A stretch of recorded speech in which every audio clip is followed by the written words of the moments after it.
అంటే లవ్ చేయడానికి ఛాన్స్ ఉంది, కానీ ఎందుకు అరేంజ్డ్ మ్యారేజ్కే ఎందుకు ప్రిఫరెన్స్ ఇచ్చావు? అది ఒక లాక్ అయిపోయింది, ఎమోషనల్గా ఒక లాక్ అండి. ఎందుకంటే అప్పటికి నేను లవ్ చేసిన అమ్మాయి అంటే డెఫినెట్గా లవ్ చేసినప్పుడు అన్ని సంవత్సరాలు వెయిట్ చేయదు. నాకు ఏజ్, నేను కొంచెం ఏజ్ తర్వాత 30 పైన పెళ్ళి అయిందండి నాకు. ఆ పాయింట్ ఆఫ్ టైంలో ఎప్పుడైతే మా ఫాదర్ ఇదయ్యారో మా మదర్ వచ్చి ఒక పాయింట్లో ఎమోషనల్గా ఒకటి తీసుకుంది. చూడు అన్నయ్య ఆయన అనుకున్న సంబంధం చేసుకున్నాడు, నువ్వు కూడా మేము సెలెక్ట్ చేసిన ఆయన ఉంటే ఆయనే సెలెక్ట్ చేసేవారు, ఆయన లేరు కాబట్టి నేను చెప్పిన అమ్మాయిని చేసుకోవాలి అందండి. ఇంకా దాంతో అప్పుడు ఇంకా లవ్ కూడా ఆప్షన్స్ లేవండి మనకి. సో ఏమీ లేదు కాబట్టి ఇప్పుడు అక్కడ లవ్ ఉండుంటే కొంచెం ఫైట్ చేసి లేదు నేను అమ్మాయి కోసం నుంచుంటానని చెప్పేవాడండి.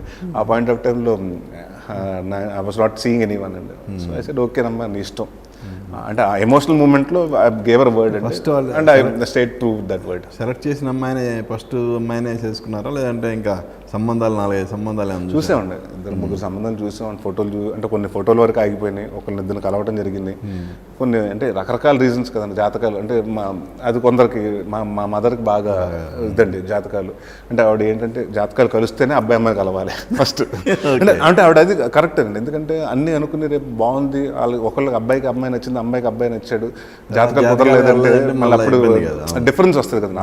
అవతల ఫ్యామిలీకి మనం ఏం చెప్పాలో తెలియదు, అబ్బాయి అయినా అమ్మాయి అయినా we have to respect the same, అవతల ఫ్యామిలీ ఫీలింగ్స్ రెస్పెక్ట్ చేయాలి కదండి. సో ముందే ఆవిడ ఇన్ని పెట్టుకుని ఏంటంటే ఈ జాతకాలు ఈ అమ్మాయి బాగుంది ఇలా బాగుంది, దాని తర్వాత ఇట్ కమ్స్ అండి మీ ఫోటో చూసి నచ్చి మాట్లాడుకుని అన్నీ. సో అలాగే మా వైఫ్ని కూడా అంటే నాకు అక్కడ నా మ్యారేజ్కి వచ్చినప్పుడు ప్రెషర్ ఏంటంటే మాది వెస్ట్ గోదావరి మీకు తెలుసు కదా, అక్కడ ఏంటంటే 15లో నా పెళ్ళి అవ్వకపోతేనండి నెక్స్ట్ 2-3 మంత్స్లో పుష్కరాలు వస్తాయంటండి. పుష్కరాలు వస్తే 1 year చేయకూడదు అంటండి.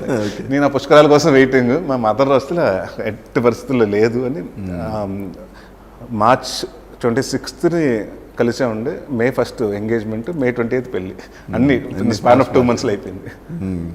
సో పెళ్లి చేసుకున్న తర్వాత అర్థం చేసుకున్నారు ఒకళ్ళు? లేదండి, అంటే ముందు నుంచి అంటే she again a matured person అండి. అండ్ వన్ మోర్ థింగ్ ఏంటంటే తనకి నా పెళ్ళి అయ్యేటప్పుడు నాకు 48 సినిమాలు చేశాను. అండ్ ఆ విషయం హైయెస్ట్ అమ్మాయి నా ఒక సినిమా కూడా చూడలే. సో అంటే తను మెడ్రాస్లో తెలుగు వాళ్ళే కానీ మెడ్రాస్లో పుట్టి పెరిగారు. సో తెలుగు అంటే సినిమాలు తక్కువేనండి చూడటం. సో వాళ్ళు అంతా చదువుకున్న బ్యాచ్ అండి, మనంతా సినిమా బ్యాచ్. సో అంటే తను షీఈ్ అ ప్రొఫెషనల్ అంటే తను చేసిందండి, ఆర్కిటెక్ట్ చేసింది.